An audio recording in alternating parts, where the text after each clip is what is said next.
Xonanda Ruxshonaning sobiq turmush o'rtog'i sudga bergani haqida gapirdi.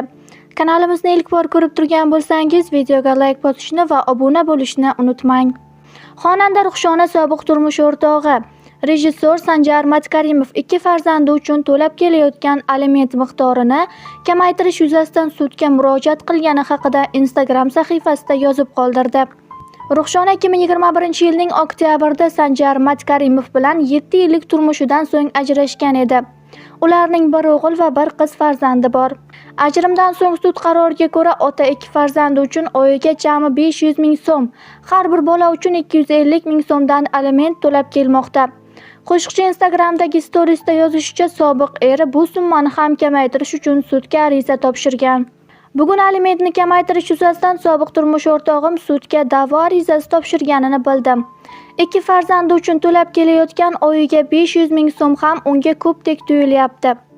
Unga bu mablag' qiyin bo'lsa kerak, ammo men farzandlarimning xarajatlarini o'zim qoplayapman, deb yozdi Ruxshona. Bundan tashqari Ruxshona farzandlarini tarbiyalash va ta'minlash katta mablag' talab qilayotgani haqida ham yozdi. U ijtimoiy tarmoqda farzandlar uchun qilinadigan xarajatlarning oyma-oy hisobini yozib qoldirdi.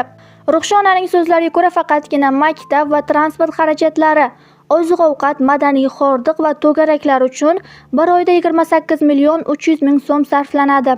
Farzandlarim uchun qilinadigan xarajatlarni sanab o'tirishga hojat yo'q. Faqatgina o'quv qurollari va oylik to'lovlarining o'zi ham aliment miqdoridan o'nlab marta ko'p. Men ularga kerak bo'lganini ayamayman, chunki bu mening mas'uliyatim. Lekin otaning ham mas'uliyati borligini unutmaslik kerak, deb yozdi qo'shiqchi.